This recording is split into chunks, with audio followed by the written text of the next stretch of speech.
Welcome, everybody, to a bonus episode of the Keeping Karlsson Fantasy Hockey Podcast, the best fantasy hockey podcast in the world, hosted by two guys on Eric Karlsson and their keeper pools. This is just Elan here, not Brian, because I've got a special interview to present. I've got with me, so I shouldn't have said just Elan here, it's not just me, it's me and the great Peter Harling from Dobber Prospects Radio, a great podcast about prospects, and we've got him here to talk about all of the rookies going into this season. Wanted to squeeze this one in before puck drop on Wednesday. Peter, thanks so much for joining us. Yeah, thanks for having me on, man. I love coming on the KK show. Yeah, I feel like, first of all, I love having you here. Every time we have you, people always really enjoy it because for some reason, our listeners love hearing about rookies, and I can understand it for people in keeper leagues, but I feel like even people who are in a one-year league are so excited about these new players. We're getting all these tweets today. There was news that Cody Glass is going to be playing on the second line in Vegas to start the season. I got so many tweets like, oh, should I drop this guy for Cody Glass? I had one question, should I drop Reinhardt for Cody Glass? I was like, whoa, hold your horses, but maybe not. So I guess you'll tell us your thoughts on all of these rookies, including Cody Glass. So I actually heard you do a podcast, Peter, I guess it was at the beginning of this month on Dobber Prospects Radio, where you ranked a whole bunch of rookies in terms of like what your thoughts were in their chances to win the Calder this year. And I just thought, oh, I'd love to just kind of bring that over to our show. So what do you think? Maybe you could just like run down a bunch of rookies, give your thoughts, and then in the end, maybe we could each pick a Calder candidate? Yeah, for sure. The rookie talk definitely gains a lot of buzz this time of year because people are going into their fantasy drafts, and it doesn't take a rocket scientist to pick Connor McDavid over Milan Lucic. But if you're trying to decide if you want to take Cal Makar over Adam Fox, then you've never seen any of these guys play, then you need some help, right? So that's where their attention to rookies comes in pretty hard this time of year. So this is like my Christmas kind of season, sort of. This and the draft. That's so fun. And so what is it about rookies? Like, how are you such a rookie expert? Like, I listen to you on Dobber Prospects every time you put out a show. Like, are you watching these games or how do you know so much about these players who haven't played NHL games? Yeah. So as when I was the managing editor for Dobber Prospects, I was the day job that I had at the time had me traveling on the road in Eastern Ontario a lot. So I was at a lot of live hockey games. I was seeing Frontenac's games in my hometown and Pete's games and 67's games and Gatineau games. And I get to a few Belleville AHL games. So one of the advantages of living in Ontario is you have access to a variety of leagues. And depending on what city and part of country in Canada you live in, you get access to a wide spectrum of hockey. So there's that, and being on staff with Dobber also gives us access to the streaming accounts for CHL Live and AHL Live. So I get to watch games on TV that way as well. And yeah, man, I'm just a nerd about it. So yeah, I don't get to watch all of these players play, especially some of the European ones are certainly more challenging. And I haven't really mastered the live streaming aspect because I keep getting my computer infected doing that with pop-ups. So yeah, I tend to stick to a lot more live and North American viewings. Yeah, but I'm assuming you're just following along with what the other people are saying about the players that you can't specifically watch. It's so funny. So tomorrow, when I'm going to be watching Leafs versus Sens, you'll be watching some AHL game or an OHL game? No, I'll probably be watching Leafs versus Sens too. Okay. So it's opening night in the NHL. That's, got to scratch that itch. Okay, that's fair. All right, so we might as well get into it because there's so many exciting rookies to talk about. In your episode, you sort of broke them down into different tiers. So how about I'll just throw it to you and you can start throwing some names at me and then we can talk about them. Yeah, sure. So I had different tiers, but then basically what I did was I just ranked them from about 24 to 1. So the top about 25 players. And spoiler alert, the guy that finished number 1 isn't actually eligible for the Calder trophy. I guess it's his first year in the NHL, but because he's 27, he's too old to be classified as a rookie. But he's so fantasy relevant that I just said screw it and I threw him on the list anyways. So starting at the bottom and working our way up, some of the way I looked at ranking was it's for Calder contention or first year fantasy impact. So if you're in a dynasty league, there's some players that'll be lower on the bottom of the list that didn't rank very high on this list because they just don't have that great of an opportunity this year, maybe because their team's rubbish or they've got a lot of players that are roster blockers for them, or they're on a team that has a lot of prospects. So there's a lot of competition for limited roster spots. And the guys that ranked higher, might have a better pedigree, or might be players that look to be like a lock for a more impactful roster position, or have a favorable line combination that This early in the year looks like what they'd be leading into. So near the bottom of the list, the guy that I ranked last was Eli Tolvanen, Nashville Predators prospect. So he has a high pedigree. He was a pretty decent draft pick, first round pick, and there was a lot of buzz about this guy a few years ago when he was tearing up the KHL with the Finnish team that he played for. And then he played for Finland at the World Juniors, and he had a really strong showing there, and he made the World Championship team. And last year he came over to at the end of that season, he came over and wasn't quite able to crack Nashville's roster for the playoffs, but everyone had huge high expectations for him last season, right? And he kind of underwhelmed there. Played mostly in the AHL, went back to the World Juniors again for Finland and couldn't score a goal there. So he had a bit of a setback last year. And this is a situation of a player who I think also has some competition for making the roster. He was cut a week ago, so he'll need an injury or something to even get in contention. Right, and Nashville's they're a contender, right? They've got a lot of forwards, and even if you're a player that's cut at the start of the year, it doesn't mean you're banished for the season, right? Like these guys are waiver exempt, so they can go up and down a whole bunch of times throughout the season. So if you have a prospect that you're super high on and he's cut to start the season, I don't give up hope on them. There's still a really good chance that they could play north of 60 games this season. Yeah, that makes sense. Though I guess probably we could give up hope on him winning the Calder Trophy, because has there ever been a Calder winner that didn't start the season in the NHL? That's a good trivia question, maybe. There you go. We'll throw that out to the listeners in the chat group, maybe. And do you mind if we just jump around a little bit, not go exactly in order? Because since we're on Nashville, I'd love to bring up another rookie that I remember you mentioned, Dante Fabro on defense. And I feel like a lot of us, myself included, I'm in the league where I've drafted, I'm pretty happy with my forwards, but I could use an upgrade on D, and Fabro's a free agent in all of my leagues. So I'm kind of curious to know, is there a diamond in the rough there? Is this a guy who could come in, maybe take over a little bit of what PK Subban was doing now that he left the team and make an impact? Yeah, totally. I think he is a underrated prospect, and he played in NCAA. So I think a lot of the people, like the vast majority of listeners to my podcast, are Canadians, and it's just very, very difficult for us to get access to NCAA games north of the 49th, right? So I think the NCAA players are often hidden gems, and guys like Cal McCarr get all kinds of fanfare and buzz, and you see these guys play for Team Canada on international tournaments and whatnot. So they get a little bit of attention that way. But Dante Fabro, I think he made PK Subban expendable. He's only 45% Fantrax owned when I did my research for my podcast a few weeks ago. But I think he's kind of a lock for a top 4 roster spot for Nashville this season and power play 2 unit. And hey, man, if an injury happens, that's an opportunity for him to step up into an even bigger role. But he's a player that played for Boston University, really, really, really good college career, great pedigree, highly regarded in the scouting and prospect community. And I think his Fantrax ownership is really surprising that it's so low. And the fact that he's a free agent in a lot of your leagues is a tremendous opportunity to add to yourself, to your roster, top 4 player. Yeah, so it's very interesting, and definitely a guy, if you don't have room for him now or you want to wait and see something, at least have him on your watch list. I'm looking at the most recent Lime combos that were tweeted out, and yeah, he's a second pairing defenseman. I'm seeing Roman Josi playing with Ryan Ellis, and then Matthias Ekholm with Dante Fabro, and Fabro also was lining up on the second power play with not nobodies. Mikael Granlund is there, Kyle Turris, so who knows how much time they'll get, but yeah, he could have a decent season. I don't know, I guess we shouldn't go crazy, not 35, 40 points, but maybe around 30 is a thing you could maybe expect for him in a rookie season?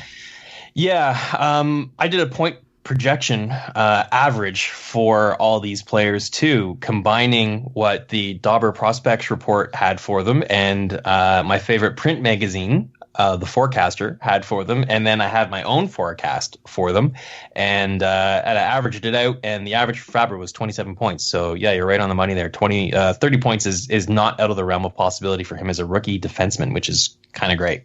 Okay, and yeah, I guess I should make this the Dante Fabro show, but I am just really curious, do you know anything about his peripherals? Is he a hits or blocks kind of guy, or mainly only offense? No, he's more of a transition kind of a player, so he's reliable defensively, and he's got decent size, 6 foot 190 in that neighborhood, but he's not a bangers and mash. I don't have to reference Keeping Karlsson because I'm on Keeping Karlsson when I say bangers and mash. But no, he's not so much a banger, no. Okay. All right. So there's Nashville and their two potential rookies. Who do you got next on your list? There's a lot of players on Detroit that I think are interesting to talk about. Two particularly, Philip Zadina and Taro Hirose. I give both these guys a lot of lip service on my podcast. I like the Philip Zadina long-term upside if you're in a dynasty league. But if you're looking for more of an immediate return on your investment, then I think you're going to look at Taro Hirose. So Hirose is another one of those players that's coming out of the NCAA. He was never drafted. So he is a free agent signee. He played out his 4 years of eligibility, and I think he won the Hobey Baker Award. No, that was McCarr. But he was a nominee for the Hobey Baker, and he led the league in scoring last season in his senior year.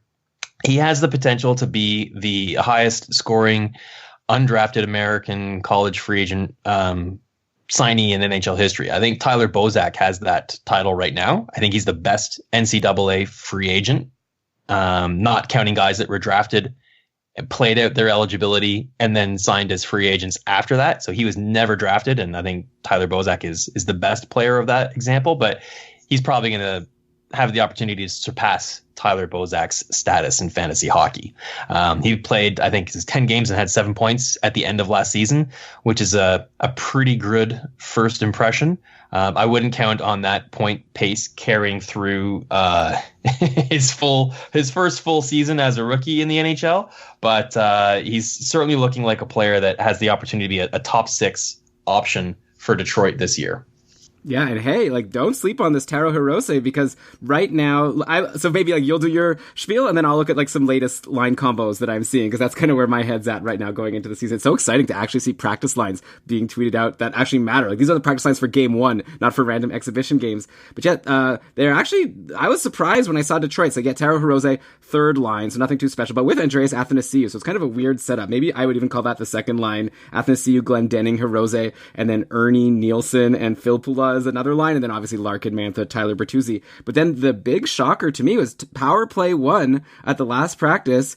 Larkin, Bertuzzi, Mantha, Taro Hirose, and Dennis Cholowski. So both Hirose and Cholowski. I was like, what are they doing there? But it looks like they're trying to spread things around. And I think I heard about Cholowski being there over Green, or Hronek was having to do with his handedness and how he fits in better there. So who knows how long that'll last. But hey, however long Taro Hirose is on the top power play, that's obviously going to help him get points. So yeah, decently good sleeper. If you're in a deep league, you might want to take a look at him while he's on the PP1. Yeah, for sure. It'll last as long as he produces. I had him down for 40 points this season, which is fantasy relevant in deep leagues. Yeah. Now, on the other hand, Philip Zadina, he's already been cut by Detroit, if I'm not mistaken. Yeah, that's right. So I had him down for 20 points. So he'll get some face time in the NHL this year. He played all season in the AHL last year and was pretty good there. I don't have his stats in front of me. No, I don't. But he was great, and he'll get a cup of coffee in the NHL this year at the very least. And then, what he does with that will determine if it turns into a full-time gig going forward. But like I said at the beginning, the short-term play would be Taro Hirose, and the long-term play would be Philip Zadina between the two of them out of Detroit. That makes sense. Well, but just based on Zadina's draft pedigree, he had 35 points in 59 games in the AHL last year with Grand Rapids, which I guess is good. It's I guess I'm always not sure how to read it, because sometimes you see these players coming into the NHL and you look at their junior numbers and they're insane, 100 points in 60 games or something. So here, it's definitely not that, but also he was super young. He's playing in a league with older people, so hopefully he's matured. He's still only 19 years old as of now. So another year in the minors is definitely nothing to be alarmed about if you're a Zadina owner in a dynasty league. Right. Another cautionary tale that I would throw out there, if you're looking at previous season stats and you're looking at players who, come from junior or college and play a handful of games at the end of last season. And, Taro Hirose is an example of that, a guy that played 10 games and had 7 points. And you're like, shut the front door. This guy is going to be a 60-point player. Just tap the brakes, right? Especially if they go from junior to the AHL and light it up in the AHL, because it's a very, very small sample size. And in a lot of cases, they're playing in a situation where there's nothing to play for anymore at the end of the season, right? The team that they're going up to could be, already eliminated from the playoffs or already have a position locked, which allows them the lion's share of the ice time in games that don't matter. So they put up some great points. But then when you reset the clock and now they're playing from the start of the season and games are relevant and games matter, they might go from playing like 15 minutes a game to like 7. Right. And their production and the role, their line mate options diminish significantly. So while it looked like at a small sample size at the end of last season that this guy's going to be gangbusters, you might be really disappointed with what they actually do in a full-time basis in their first full season. That makes sense. So you're saying that Ryan Poehling isn't going to get 200 goals next year based on his 1 hat trick in 1 game last year? I'm going to put my reputation on the line and say I 100% confirm that's not going to happen. Okay, yeah. Well, he actually got sent to the minors also, so we don't have to worry about him right now. Though, can I just, now you've given this great advice, and now can I kind of like challenge it a little bit? Because there's one player who kind of fits that bill that a lot of people are really excited about, and that's Victor Olofsson in Buffalo, because he came up at the end of last season, played 6 games, 4 points in 6 games. But the real exciting thing is he was playing with Jack Eichel at even strength and on the power play. He was playing with Eichel and Sam Reinhart. And then, going over the summer, like we probably were all just assuming, Olofsson, maybe he'll make the team, maybe he'll be something, but obviously it's going to be Skinner, Eichel, Reinhart. But no, this whole preseason, Olofsson has been playing with Eichel and Reinhart at both even strength and on the power play, along with Skinner and Dali. And so he's had great deployment. He's had a great preseason. Like, it's just looking so exciting for this Victor Olofsson guy. So I know you were saying don't get too excited, but I can't help myself. Like, I feel like he should be owned in every league. So I'll need you to talk me down from this. Sure. So here's some more advice on how to read the tea leaves. Remember Brendan Bachensky? I think Brian does. That's a senator, right? Yeah, so he led the NHL in preseason. He was really good friends with Jason Spezza, and they lit up he led the NHL in preseason scoring. And I remember fantasy drafts. This was just before the pizza line, right? And so Spezza was a 100-point player, and people were taking him in second and third rounds of drafts, and he didn't make the team. So you got to look at the bigger picture sample size. So Victor Olofsson is having a great preseason, and he's playing with premier line mates, and he's having a great opportunity, and full credit to him, he's taking advantage of it. So does that mean he's a legitimate player, or does it mean he's a Brendan Bachensky? So you back it up a little bit more. It's okay, so where was he last season, and what did he do all year last year?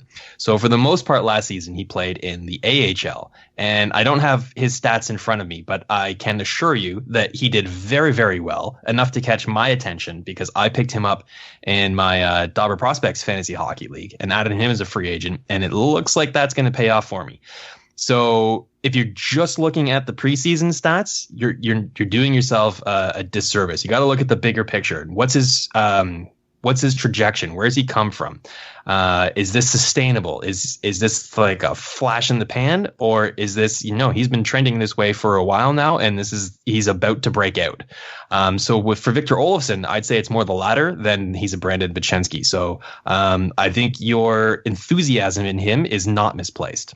All right. So yeah, if I could find any odds to bet on the Calder, I'd love to put if the odds 100 to 1 on Olofsson, I'd put down $10 to see how that looks. Whoa. I'm not saying he's going to win the Calder trophy, but I'm saying it's a very good chance that he'll make the opening night roster, play on a prominent top 6 role, and have a fantasy relevant season. Yes, absolutely. Calder trophy, not necessarily. Well, yeah. I'm saying if it's 100 to 1 odds, but yeah, I think we're on the same page here.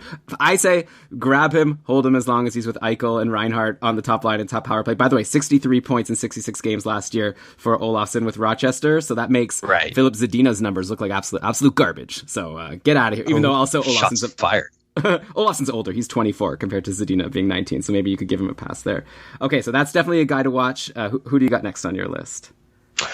Let's see. Let's keep a few.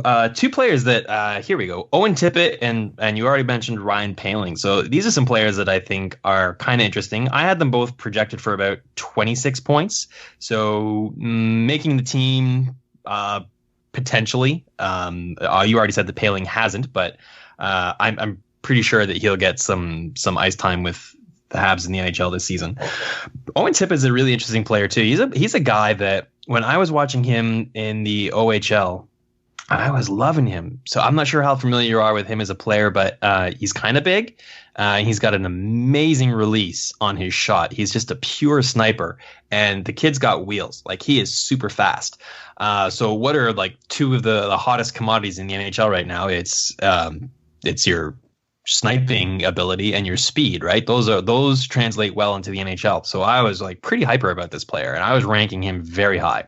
And then Craig Button came on our podcast as a guest and kind of threw some cold water on that for me. And he pointed at some things that I hadn't really picked up on my own. And after he mentioned those, I started watching them too. And I feel like he was kind of right on the money, like he usually is. He's a very intuitive scout.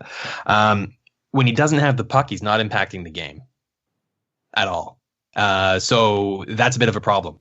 And I think last year he worked on that really, really closely. He went back after his draft. He made Florida, and he stayed up for about 12 games, and he played in about 7 of them, I think it was. And then they sent him back to junior. And this last season, he went right to junior right out of training camp. He didn't make the team at all.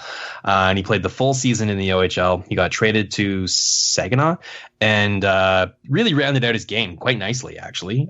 So addressed some of those concerns. So I'm not sure if he's made the team this year or not, or if he will, but I'm certain that he'll get some NHL time because he's turning pro full time this year. So a little bit of time in the AHL adjusting couldn't hurt. But he's a player that he's moving back up. He's moving the needle back up positive in a positive direction for me. Okay, well, yeah, so he didn't make the team. It looks like a couple days ago he got sent down to Springfield of the AHL. So same with Ryan Poehling, but maybe these are guys who can make an impact at some point if they come up. Though I'd imagine it'll be tough for Owen Tippett to do too much on a Florida team without an injury, right? Like, that top 6 is pretty full. Though I say that, but at the same time, Dennis Malgin, I think, was playing on line 2 with Trocheck and Hoffman. So maybe that could be a spot that someone like Owen Tippett could step into if like something happens. But anyways, we could worry about that when the time comes. Seems like Poehling and Owen Tippett aren't guys to worry about right now in terms of players to look at in one-year leagues, maybe in the future. Though there is a guy in Montreal that we definitely need to talk about in Nick Suzuki, right? Because he has definitely made the team. He's been looking amazing. It looks like he's going to be playing on a line with Max Domi to start the year. Like, everyone is going cuckoo bananas over Nick Suzuki. So I'm very curious to know your thoughts on him. Yeah, so he did not make my list. A month ago when I made this, I wasn't anticipating he was going to make the team, and I'm still not convinced he's going to make the team because he's got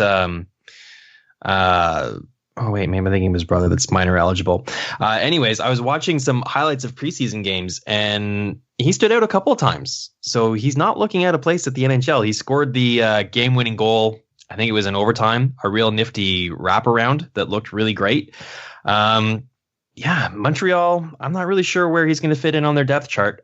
He certainly has the Philip Zadina long-term game to his file. He's a player that you want to own in dynasty keeper leagues. How much of an impact he'll have this year really remains to be seen. I would tap the brakes on him as a Calder candidate, but certainly a long-term fantasy play for sure. Like, I don't know, Peter. I guess we'll see. Maybe we'll agree to disagree. Like, I think things are looking really good. So, like, he has made the team, and currently the lines as of their practice today. This is good. Like, this is why we could work together, because you've been paying attention to Nick Suzuki for like the past 5 years, and I've been paying attention to him for like the last 2 weeks. So combined, we've got like full knowledge of this guy. But yeah, it looks like the Habs practice today. They were going with Tatar, Deneau, Gallagher. So their great line, which maybe Brian was right. He and I had an argument over the summer about whether that's the top line or the second line on Montreal. Now it seems like people are talking about Tatar, Deneau, Gallagher as the top line on Montreal. But then, yeah, the next line, Domi, Suzuki, and Lehkonen, and then poor Jonathan Drouin all the way on the third line with Kotkaniemi and Armia. And I think Suzuki was also playing on the power play with Domi, so like, he's gonna get a chance. Like, obviously he gets sent down after 12 games or whatever. It sounds like that's what you're predicting. But yeah, he had that great training camp. He had 4 points in 5 games for whatever that's worth of exhibition games. And yeah, I'm very excited to see what he can do. He's definitely getting an opportunity if he's gonna be playing with Max Domi. Yeah, so he's turning pro this year for sure. So he's either with Montreal or Laval. So it looks like he's made the Canadiens to start the season. And he's a center, so are you saying he's on the wing? Yeah, he's been playing on Domi's wing. Right. So that makes more sense for a rookie to break into the NHL on the wing. Hey, preseason's one thing. Time will tell, right? If he keeps producing during regular season, then he ain't going nowhere. There we go. But if he kind of, hits the skids a little bit once the competition heats up and gets a little bit tougher, then we'll see. Yeah, maybe he could swap with Paling at some point. Yeah, maybe.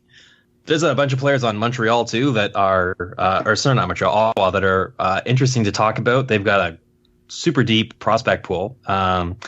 Logan Brown is one. He was sent down. That was a bit of a surprise to me. I thought that he would be more likely to start the season in the the NHL than the AHL, just because the competition in Ottawa is a little thin, right? Like, what's he looking at as his competition at center? It's Josh Norris. You got Pajot and Tierney for sure. Colin White is probably in the top three there, and then Norris and Klapik are his competition. Yeah, I could read to you today's practice lines for the Sens. We'll see how many players our listeners and maybe even you have heard of here. It was looking like Tkachuk, Connor Brown, and White on the top line. So Colin White, by the way, centering the top line. He's not a rookie, but there's a guy who might be available in your leagues, and as someone, how often can you find a top line, top power play center? But anyways, who knows? So far, there's one fantasy relevant player out of that list so far, off the first line. Okay, I think Colin White's someone to look at, but okay, fair enough. Maybe, yeah. Then we've got Duclair, Tierney, and Bobby Ryan. Then Tyler Ennis. Did you know Tyler Ennis was on the Sens now? So yeah. Him. Oh, and Artem Anisimov, another new arrival. And then Drake Batherson, who I know you talked about on your podcast. We'll get to him in a sec. And then the last line, we've got like a Bodker, Pajot, and Sabarin. And there you go. That's our 12 forwards on Ottawa. And Logan Brown couldn't beat out any of those guys, apparently. Though maybe it's like save him the trouble of having to play on a team like that for this year. Well, Logan Brown is top six, or he's not on the team. Yeah, that's fair. But Drake Batherson, he's a guy who I've been kind of excited about. Like, he had that great year in the AHL last year. He has made the team. He's not on the top line. I'd love to see like Batherson, White, Tkachuk, but I guess Connor Brown is the guy getting that spot there for now. But what do you think of Batherson's chances to make an impact this year? I like them a lot. I don't think he has very much competition for a top six role on a wing in Ottawa. He's produced at every level he's played at in the last couple of years, from junior to World Juniors to AHL to the NHL. Last season, he produced when he was with the Sens. So and he does a little bit of everything too, right? Like, he's got good size. He plays an abrasive game. He's good, responsible defensively. He thinks the game well. I'm a really big fan and believer of his game and ability to make an impact. So I think he's top six, barring injury, all season long on the Senators, and I think you'd be looking at north of 40 points this year for him. Nice. Yeah, he's legit.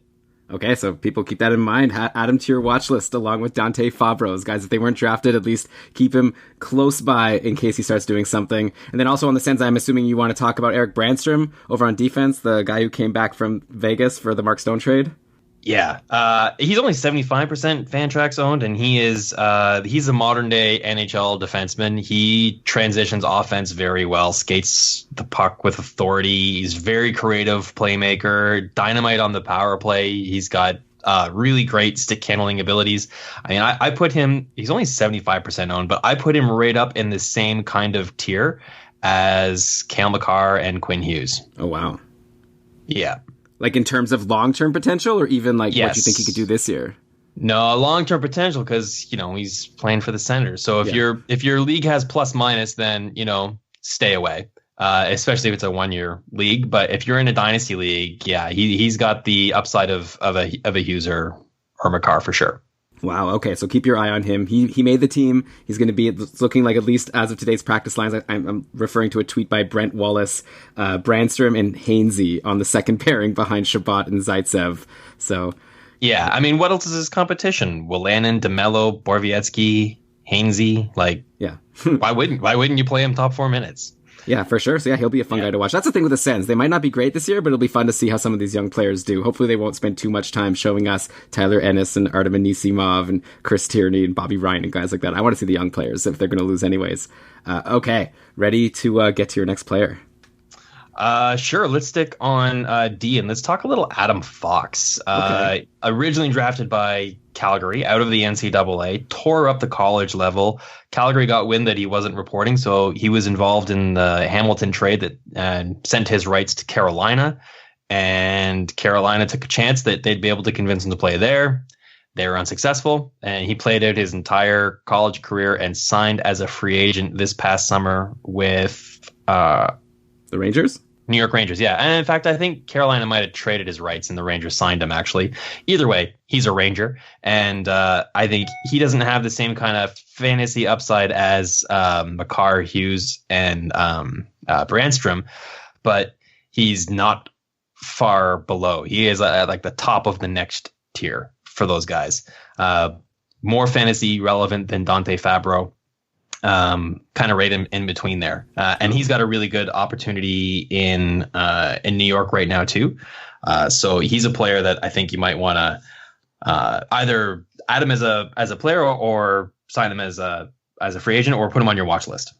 Okay, yeah, well, I'm seeing that he definitely made the team. It looks like third pairing to start, but power play too, potentially. So we'll see, what kind of deployment he can get in his first year. There were some people talking to Brian and I about how like Adam Fox could maybe even challenge Jacob Trouba for top power play deployment. Doesn't look like that's happening. We're seeing like the guys you'd expect: Panarin, Zibanejad, Kreider, like Kakko, Trouba, or maybe Buchnevich instead of Kakko on the top power play. But yeah, maybe Adam Fox will get some offensive opportunities, and then I guess he'll have to earn more minutes maybe if he starts in the third pairing. But definitely someone to watch in the future. But I'm definitely happy to see that Jacob Trouba is going to get the proper deployment after getting traded to the Rangers. I've been waiting forever for him to be a top power play defenseman. He finally got a taste of it last year. Just feels like just yesterday.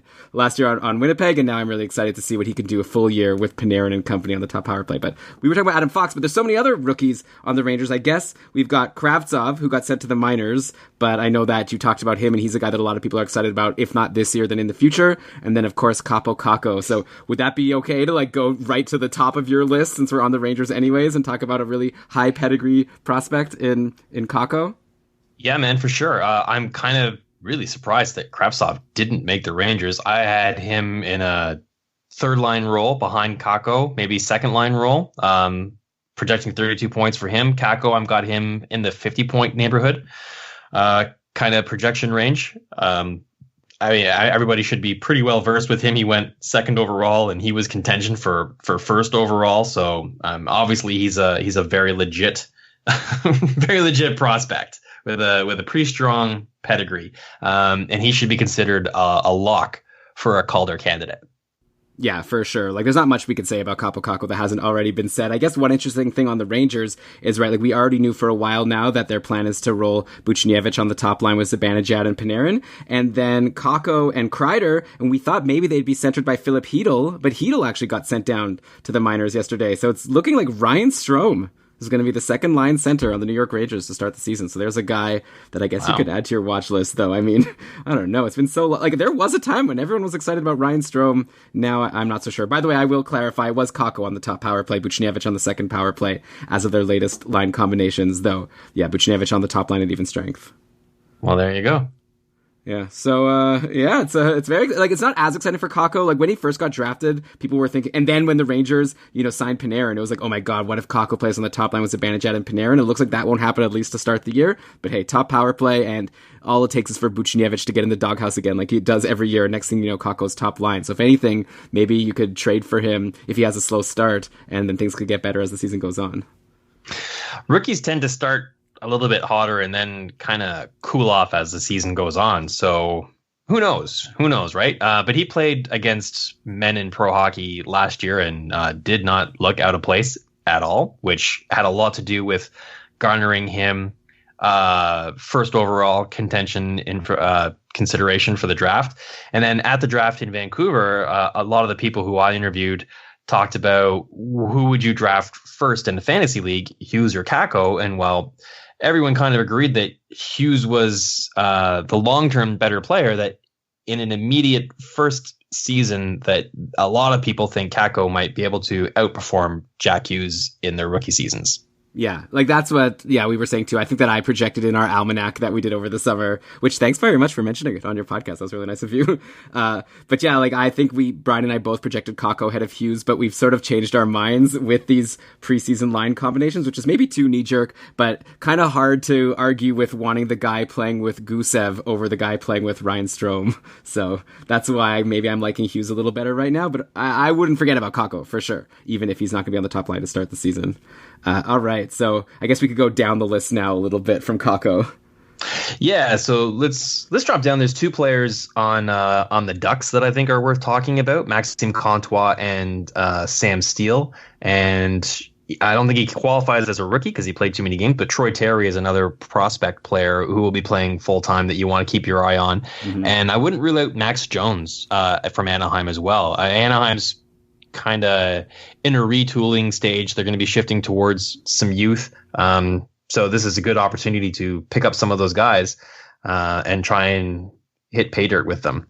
Yeah, well, and they're getting good deployment. Like, it looks like Anaheim is really going to try to roll with these young players. Like, I was seeing the latest line combos had like Comtois and Troy Terry playing with Ryan Getzlaf, and then we all remember Sam Steele at the end of last year centering Raquel and Silverberg and doing really well. So yeah, I agree that all of these guys can definitely do something, and Comtois also gives you that value in the bangers leagues because he hits, and also if he's playing with Ryan Getzlaf, then all the better. So I'm into like all these Anaheim rookies. I'm very curious to see which of them will do well, if any, or maybe even all of them could do well. Obviously, Anaheim has to score goals. Like last year, they struggled at times, but I'm expecting like a bounce back for Raquel. I'm hoping Getzlaf still has something left, and if both of those guys have it, then they could definitely be helped by and also help like Steele, Terry, and Comtois for sure. So all guys definitely to watch.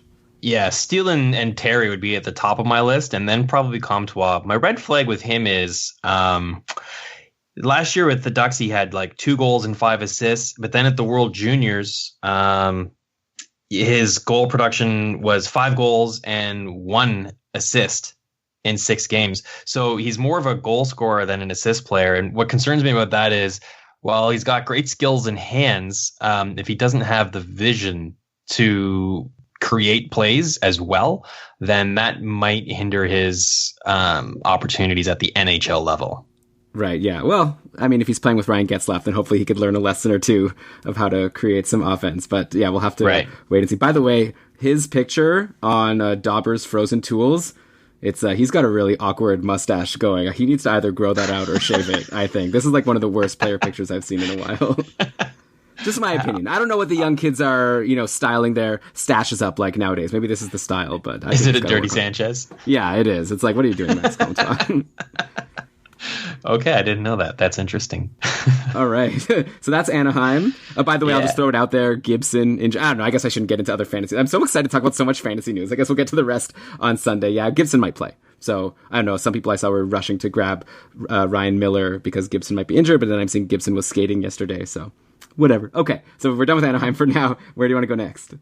I'm starting to run out of players. We're getting kind of close to the top of the list. Right. There's a couple defensemen. I mentioned them briefly earlier, but Quinn Hughes and Cale Makar, these guys are also hard locks for Calder candidate. Quinn Hughes is just so silky smooth, and I like a lot of the options he has to play with in Vancouver, especially on the power play with Pettersson. And Cale Makar, I think it won't take long for him to play his way into the number 1 defenseman role in Colorado as a rookie. He just dominated NCAA. He looked great for Team Canada. He looked great for Colorado in the playoffs last year when he made his debut. And I know I said earlier, be careful when you see the small sample size at the end of the season. But I mean, we're talking NHL playoffs. This isn't a situation where he came on and eliminated team in the AHL and played 5 games and had 4 points. No, man, he played in the NHL playoffs and looked great doing it. He's going to hit the ground running this season and just run away with it. I look for him to be in the 50-point range. Yeah, that's Cale Makar you're talking about. Yeah. Okay, I should say Cale Makar. Sorry, Cale, don't call me Cal Makar. Yeah, both Hughes and Makar at one point were both looking like they were going to be manning their team's top power plays. Makar, not surprisingly, because the competition isn't there like on Vancouver. But on Vancouver, we were surprised. I think what we did on an episode a couple of weeks ago, we were talking about how Hughes was on the top power play and Edler was on the second power play, though I'm seeing that maybe that's been shaken around. So obviously that's what happens in preseason. That's why you can't get too excited about preseason lines, though I believe I tweeted at a beat writer for Vancouver and they were saying they were expecting Hughes to man the top power play for the Canucks. So we'll have to wait and see what happens there. It could be the kind of thing where just by the end of the year, he's on the top power play. And either way, there's even strength. There's a lot of opportunities for him to put up points. And yeah, I'm expecting a big year for him as well. But if you had to pick between the two, you got to go Cale Makar, right? Playing with McKinnon, Rantanen, Landeskog, and Kadri on that loaded Colorado top power play and also team in general. Yeah, it's no question in my mind. But if Quinn Hughes is my consolation prize, I get over missing out on Cale Makar pretty quickly. Yeah, and that's for next year. What about like long term? Who do you think is a better pedigree prospect? Like, who would you want to own in your dynasty league?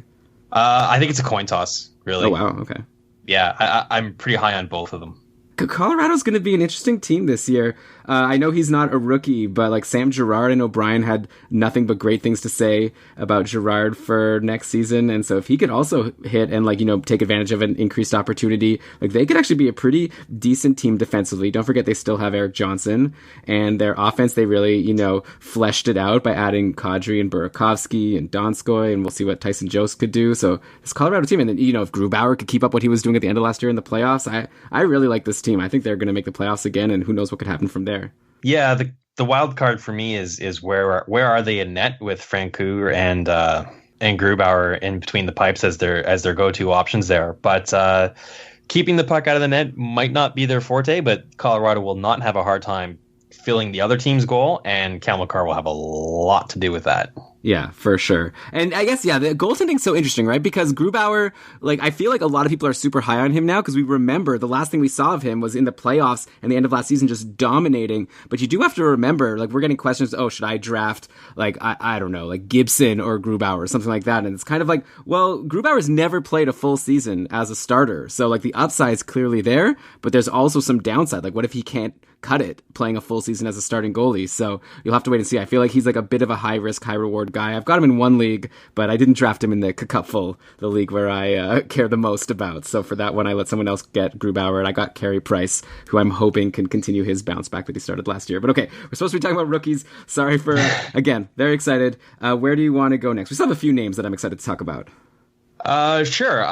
So we haven't talked about Jack Hughes yet. A little bit. We touched on him, but man, New Jersey really, and his line mate Gusev. I think these two are going to be at the top of the. Well, if Gusev were a rookie, that they'd both be at the top of the rookie scoring all season long.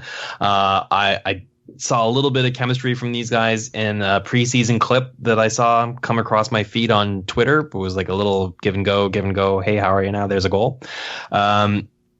I'd really love to own either or both of these players. And New Jersey did a really great job of shoring up their roster this offseason, adding those two guys and Wayne Simmons and PK Subban. Look for a big bounce back in goal from Corey Schneider, too. I really think he's going to be back at form this season. I've always been a big fan of his, and the fact that he didn't win a hockey game in a calendar year just kind of blows my mind. Yeah. So I think that's a good buy low opportunity for all you fantasy listeners out there. But yeah, no, Jack Hughes, I have him in the 50-point forecast range for this season, and I have Gusev even higher.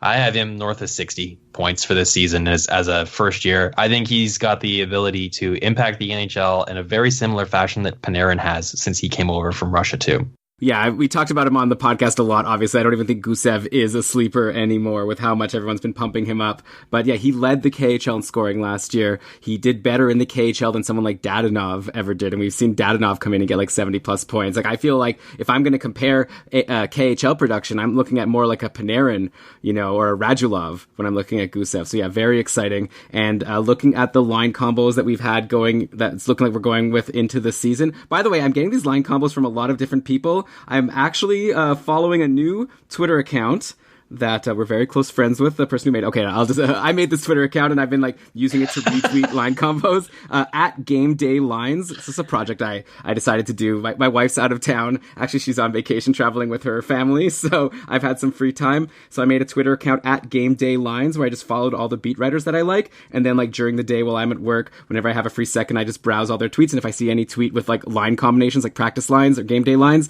then I just like retweet it out. So it's like a pretty handy resource. Just go and see what the latest practice lines are, because I'm always wanting to reference these. Anyways, that's at Game Day Lines if you want to follow it. But yeah, what I was going to say is New Jersey's line. So it's looking like Hall, Hischier, Palmieri top line, and then Gusev, Hughes, and Jesper Bratt for the second line. But I think like Brad and Wayne Simmons have sort of been taking turns on the right wing of that second line. But either way, and then the power play also looks like it's kind of separated, which doesn't sound like great news for Hughes and Gusev, because New Jersey's also weird with their power play. They have still, looks like they were rolling Zajac and Simmons, Palmieri, Hall, Subban on the top power play, and then Gusev, Hughes, Bratt, Severson, and Nico Hischier on the second power play. So it's basically like all the best players, but not Taylor Hall and Subban on one, and then Hall and Subban and Palmieri and a couple others on the other. So it's a weird mix, but I guess they're trying to spread it out. So we'll see how that goes.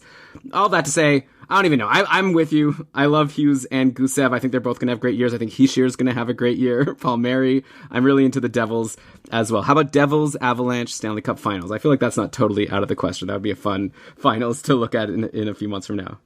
That would be a very exciting hockey to watch. I'd sign me up for that. By the way, though, I'll just throw it out there again. Jesper Bratt, he's probably available in your league. Gusev and Hughes probably are not. And Brad, if he's playing with Hughes and Gusev and even strengthen on the power play, this is a guy that could do something. So I would grab him, and then, you could always drop him if it doesn't work out. But he's someone on my radar for sure. I added him in the cupful. Okay, now that we've done Hughes, we've done Kakko, we've done Makar, there is one guy I definitely want to ask you about, who I brought up right at the start of the show, Cody Glass on the Vegas Golden Knights. So he's, I believe, their first ever draft pick. Is that right? Yep. Yeah, so he's finally looking like he's going to make the team, and not only is he going to make the team, but again, line combos today at practice for Vegas. So Marchessault, Karlsson, Smith, line one, no surprise. Pacioretty, Stone, and Cody Glass centering the second line. Paul Stastny down on line three, so that's like such, I was definitely not expecting that. So going into the season, Cody Glass might be a top six guy. He was also skating on the top power play with Stastny, Pacioretty, Theodore, and Mark Stone. And then, they also kind of splitting things up with Marchessault, Karlsson. This is also a very stacked team. How about Vegas and Colorado could be the Western Conference Finals? But okay. So this Cody Glass, another guy, kind of like a Olofsson or Nick Suzuki, where maybe I wasn't too high on him back when you did your podcast, a month ago. But now with this opportunity, I feel like the sky's got to be the limit. Yeah, man. So you say he's made the team to start the season, so that's half the battle right there. And then so you take a look at the what have you done for me lately? Well, he finished the season last year in the AHL, played 6 games, had 5 points. So okay, that's nice. That's a small sample size, but what's the bigger picture? Well, the bigger picture backs up reason to be excited for this season. He's a 6th overall pick, as you pointed out, Vegas's first ever draft pick. He played from the WHL. He had 69 points in 38 games last year with Portland Winterhawks. He put up 6 points in 5 games with Canada at the World Juniors last year. So he had just an amazing season last year, even though he only played 38 games. And in his the year before that, he had 102 points in 64 games. So almost 2 points a game production. The kid's legit. I talked to some scouts when I watched him play at the Top Prospects game when he was there it was in Quebec that year. And Shane Malloy was the guy I was talking to, and he was his favorite player from that draft. He spoke very highly of him. So I have a lot of respect for what Shane has to say about prospects, and he's got a pretty good eye for it. So yeah, man, I don't see any reason to doubt his full-time fantasy impact upside in the NHL this year. And he's made the team. Of course, he's got to play his way into the position all year long, but I don't see any reason why he can't do that. He's got good size. He's smart. He plays the game two-way. He's been a captain. He's been a leader. He's very mature. He's got, he's 6'2", 190, something like that. I'd be happy to own him in my fantasy league this season. Yeah, for sure. Like, I mean, it's the kind of thing where I do see one reason why he can't hold the top six, and that's just because Paul Stastny is a really good player, and I would be surprised to see him pushing down Stastny all year long. But at least at the start of the year, if you're looking at a free agent ad to start, then grab Cody Glass and ride him for as long as he's there and producing. And then you could always drop him if it's not working out. And yeah, long term, he's looking really good. So yeah, just definitely a guy to have on your radar. And I'll admit he like wasn't on my radar until literally today. Like I saw he was going to make the team, but also like Alex Tuck was injured. So I was like, he's going to be in the bottom six and not even have someone great to play with. But yeah, this kind of changes everything. Right. Yeah. He's got roster competition for sure. Right. Karlsson, Stastny, Eakin, but I'm not saying that he's going to be a lock for the top six all season long, but I'd be surprised if he wasn't on the team all season. Right, and actually, I think that it is important to add that context. I believe Cody Eakin is injured right now, so that might be another reason why they maybe decided to spread things around and get Stastny in the third line. So who knows, like once Eakin is healthy, yeah, they might shake things all up again, and then Cody Glass is maybe in the bottom six. So yeah, for now, grab him, and then you could always reassess later. I have a couple other names I could think of, or at least one right now. Do you have anyone else that you wanted to bring up? Go ahead, man. So there is Alexandre Texier on the Columbus Blue Jackets, who played a little bit last year, and he's been on our radar this year because another guy actually that seems to be getting a great opportunity for a lot of the preseason. He was playing on the top line on Columbus with Dubois and Atkinson. I remember Brian and I were debating like all summer long, like was it going to be Josh Anderson or Gustav Nyquist or who was going to be playing on that top line? Then like this preseason, it's been like either Alexander Texier or Nick Foligno. So who knows what Tortorella's doing, and I'm sure that's going to change a bunch of times, but definitely a guy we need to talk about. Is he a high pedigree prospect or just someone that is interesting because he's on the top line but nothing much else to him? Yep, he's legit. He was a second round pick in 2017, I believe it was. He's from France. Yeah, but he played last year in the Pro League in Finland in the Liga. He had 41 points in 55 games. So that is playing against good pro competition. And he came over and had a cup of coffee in the NHL, looked pretty good, finished the season in the AHL, had a point a game there, and played in the playoffs last year with Columbus too, and had 3 points in 8 games with the Blue Jackets. Looked really good in the series against Tampa, if memory serves me correctly. So yeah, I think it's very, very legit that he's going to play on the roster all season long. His Fantrax ownership is pretty low. I would put him, he's a winger, so I would put him behind Nyquist and Foligno for the most part, and he'd be competing with Bjorkstrand and Anderson, maybe Sonny Milano for ice time. But yeah, I think he's got the ability to be in the 30 to 40 point range this season. Yeah, I mean, definitely another guy. If he's getting good deployment, you got to have him on your radar, and then we'll just see if he could hold it, see how much he could stay in the good graces of John Tortorella. Another guy who's sort of getting a weird deployment as of today's practice lines. I'm looking at Chip Alexander tweeting out Carolina lines today, and Martin Nichas was on the fourth line, so absolutely nowhere. It was looking like Stahl, Svechnikov, Teravainen, Aho, Niederreiter, and Brock McGinn. I don't know how that happens. Then Haula with Dzingel, Martinuk, and then Nichas with like Walmark and Fogel. So on that hand, you'd be like, okay, forget about Nichas for now. But then he's also been playing on the top power play with Aho, Stahl, Nichas, Nino Niederreiter, and Jake Gardner. So what do we do with a guy like Martin Nichas? And maybe obviously you are looking more long term than just today's practice lines. Is he a guy who was on your radar going into the season? Yeah, I like Carolina a lot. They've got a lot of really great young players and prospects. Ron Francis did a fantastic job of retooling that franchise, and I'm really excited to see what he does with Seattle. And I thought he got summarily dismissed from Carolina. He inherited a sinking ship, as most GMs do, and he did a fantastic job of acquiring assets for a rebuild, like draft picks and prospects. And he's a high pedigree. He's a first round pick, 12th overall from the 17 draft. But the problem for him is he's got such competition, like Teravainen, Svechnikov, Niederreiter, Dzingel, Martinuk, Fogel. Like, they got options in Carolina. So Where does he fit in? I suppose time will tell, but it's a good problem to have if you're the Carolina Hurricanes. They got a lot of really great B players, not so many A's, but a lot of good B's. So can he rise above being a B fantasy value kind of player and become an A minus, maybe, possibly? I think he's certainly got the pedigree to do it. He played in the AHL last season as a rookie and had 52 points in 64 games. Charlotte won the Calder Cup, and he had 13 points in 18 games and was a real driving force for them all season long. World Junior, international play, and he's looked good at pretty much every level he's played at, with a very small sample size of 7 NHL games under his belt, and only 2 points there. But I mean, what was his deployment in those games? So he's a player that I think has a challenge for ice time this season. But yes, I really do like his long-term fantasy value and upside.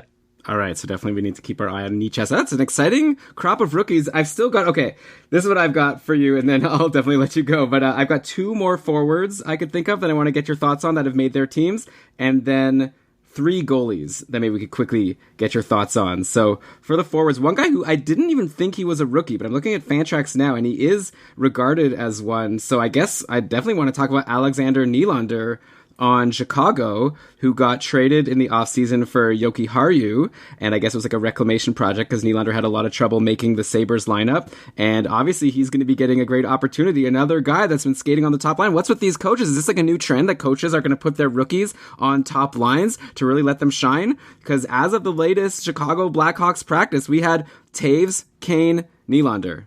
So you can't get much better than that for even strength deployment. So is this a guy that you have any faith in at this point? Or are you like the Buffalo Sabres and you've kind of given up on him? Well, I did own him in one of my fantasy leagues earlier in the summer, and I don't own him anymore. That was before the trade to Chicago. So that kind of changes things a little bit. You know, he's got a fresh start and a change of scenery. He's a number 8 overall draft pick. He's only 21 years old. He was dominant for Sweden at the World Juniors when I really started to take a shine to him. 9 points in 7 games back in 2016. Not so bad, experts say. He's really just kind of struggled in North America, but I mean, he was drafted out of Europe. He was drafted out of the OHL, but there was like some sort of exemption clause that allowed him to go to the AHL because he was on loan to his OHL team. So anyways, as a 19 or 18-year-old, he started playing in the AHL. And that's a really challenging thing to do for a lot of players. It's a pro league, and you go from playing against kids in junior to against adults who are working for a living, right? Like this is their paycheck, their bread and butter. So the competition is tremendously higher at the AHL level than it is in the OHL. So he had a bit of a really slow adjustment, and was certainly never able to have any sort of sustainable success at the NHL level with Buffalo. But Buffalo's a bit of a gong show anyways, right? So let's just kind of throw that out the window. Look at his AHL record. What did he do last year? He had 31 points in 49 games. And the year before that, he had 27 points in 51 games. So that's, half a point production as a 20-year-old in the AHL. That's not bad, right? And that was his second season. That was his sophomore slump season. So I certainly wouldn't give up. He's got the skill level to be a top 6 impact player. Do I have faith that he'll be able to do that? I obviously traded him for a reason, right? Like I got some advice from some pretty heady people when I was at the draft in Vancouver, and I asked a couple of guys like, hey man, here's my fantasy roster. What do you think of this prospect? And every time Alex Nylander came up, everyone kind of looked at me like, kind of like a grimacing face and shrugged their shoulders, and like, it's probably a good sell high opportunity while you have him. Okay, so yeah, definitely right now his value is probably at the highest. Could be at the highest it'll ever be, right? Like with this like sort of excitement of him. Yeah, everyone's excited about this line combination, and 2 games in, it could change, and all of a sudden he's in the bottom 6, and everyone's forgotten about him. So maybe it is worth just trading him now. Maybe same for like someone like an Olofsson, right? Like right now, everyone's talking about him. Might be a good opportunity to just trade him for someone that you can super rely on. Like if you could get a Jeff Skinner for Olofsson, I'd probably do that, even though right now he's ahead of Skinner in the depth chart. So yeah, I'd trade Nylander for almost any of the players we've talked about on this podcast so far, but I've been wrong a lot. So, like last season, I had 2 goalies that were backup goalies. I had to choose which one to keep, either Georgiev or Binnington. Oh, no. Guess which one I kept? Well, Binnington came out of nowhere. That's a tough one. But he did come out of nowhere. And like literally 2 weeks after I dropped him, not even 2 weeks after I dropped him, he went on that ridiculous tear and never looked back. And I've been drinking hard ever since. Yeah, I can see it. So you didn't win your league, I'm taking it?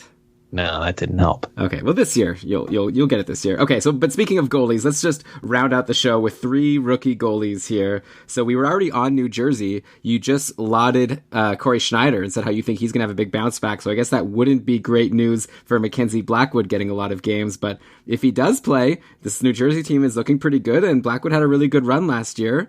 So what is his prospect pedigree? Is he someone that you could see getting a decent opportunity and doing well with it? Yeah, absolutely. Because I think the days of Corey Schneider playing 60 plus games a season are over, right? Like, while I think Schneider is going to have a bounce back, I don't think he's going to be in the 60 games, 40 wins kind of category. I think there'll be a little bit more of an even split, so that they have 2 goalies who, when come playoff time, if they're in a position to play in the playoffs, and I think they could possibly be, I don't say they will, but they could be, that they'll have, fresh options, and if they need to make a change, then they'll got a guy that will not be too super cold either. So I really like the idea of both of those guys getting opportunities to play in games, and I like the chances for New Jersey winning a lot of games this year. So I wouldn't shy away from taking either of those goalies. And if it's in a cap league, I would certainly lean harder towards Blackwood, though. Well, yeah, for sure. Pennies for Mackenzie Blackwood right now. The cap value impact has a huge influence there, but if you take the cap out of it, I'd be good with either one. Yeah, it's interesting. I've never actually been in a cap league. Every once in a while we get questions or even people suggesting that we should talk more about cap leagues. And it's like, I don't know. I don't have these players' salaries on the top of my mind. I assume you want to get these entry-level players on your team that are going to produce for nothing before they sign their first contract, especially with the contracts we've been seeing lately. But yeah, so New Jersey is going to be a very interesting situation. And I think, it could just be the case that Blackwood and Schneider are both worth owning, a lot like Rask and Halak last year on Boston. And obviously New Jersey saw the Bruins make it to the finals and, have a fresh Rask. So I think a lot of teams might be trying to emulate that. Okay, so then another team where we don't really know who the goalie is going to be is Columbus. So I guess we were already at Columbus with Texier, so if I was a better host, I would have at that point also brought up Elvis Merzlikins, who is going to be battling with Korpisalo for the top goalie job. It looks like Korpisalo has the edge going into the season, but we just actually talked to Kat Silverman last week, and she was a guest for our mega 4-hour draft episode that I can't believe we did. But she was saying how she thinks long-term Merzlikins is the one who actually looks like he could be a starter in the league, while Korpisalo, she doesn't really see him as that kind of guy. So what are your thoughts on Merzlikins for next year and in the future? So he's a player I haven't had a lot of opportunity to see too much. So I don't have as strong an opinion about him. Most of my insight on him has come from other people that I've listened to or things that I've read. One player they have in their system that I am really kind of keen on because I have seen him play is Vinny Vehalainen. He didn't make the team this year. He's sent down to the minors already, but he's come across to North America, and he went undrafted several times. Finally got drafted late by Columbus a year ago, I guess.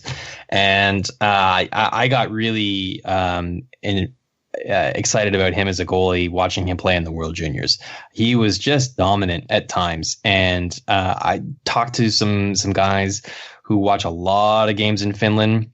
And they say that he is the best goalie in that league when he was over there. And that they're shocked that he hadn't been drafted.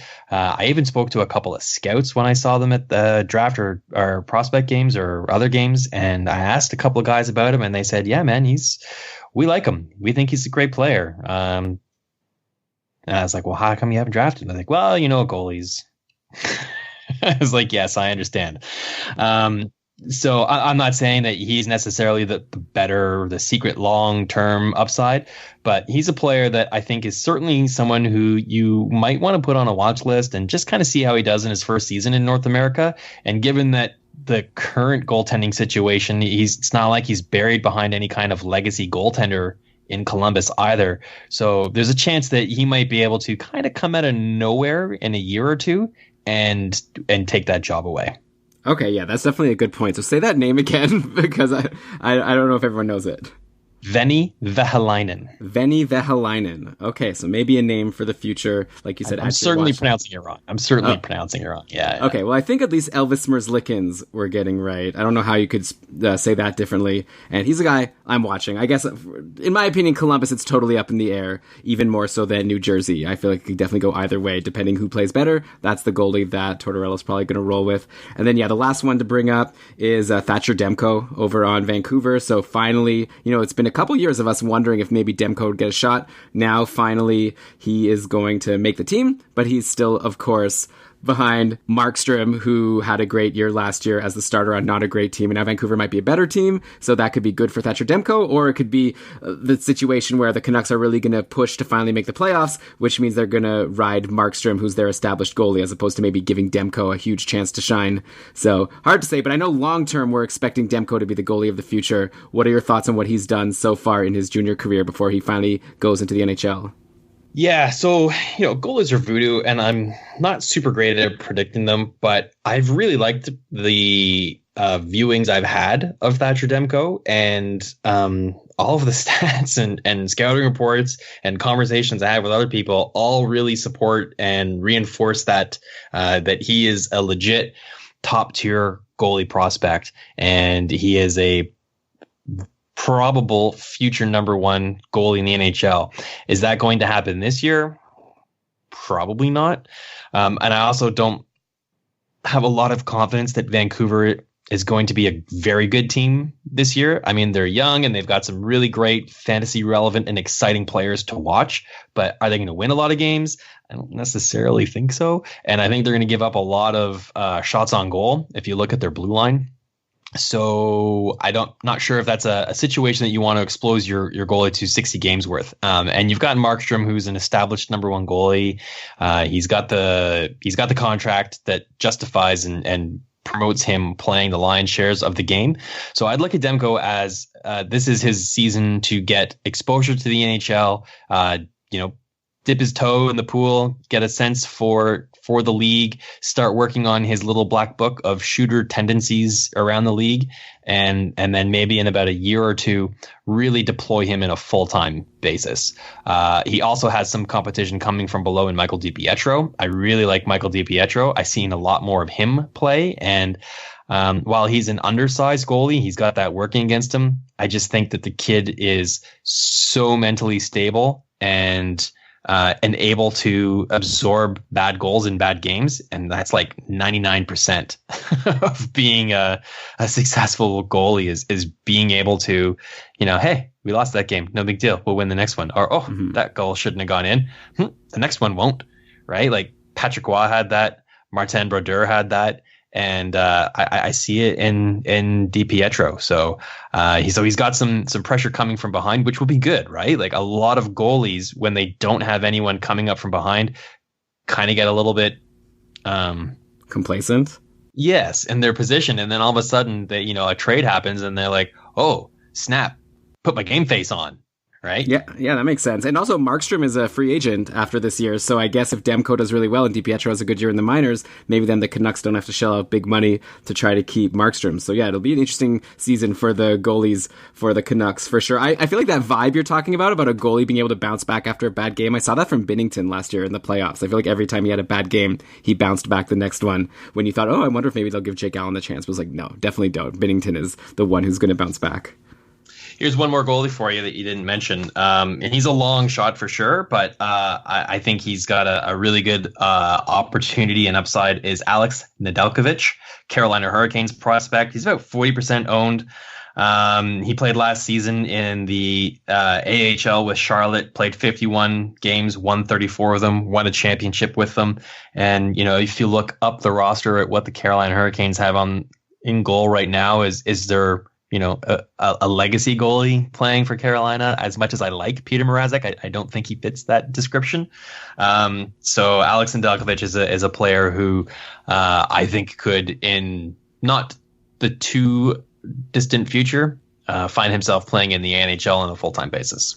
Yeah, he's definitely an interesting guy because also, James Reimer has had some injuries and we don't know, if he just was struggling because he was on Florida or if maybe he doesn't have it anymore. So yeah, you could definitely see a situation where Carolina has a goalie injury or one of their goalie struggles and then Nedeljkovic gets a call up. And then, yeah, I feel like he might just have just as good a chance as anyone else to end up getting more starts than the guy who's the incumbent. So yeah, that's definitely a guy to watch as well. I'm glad you brought his name up. And it's funny how you were saying that Vancouver might not be able to stop pucks. They spent all that money to get Tyler Myers for what if they're still going to have trouble on defense?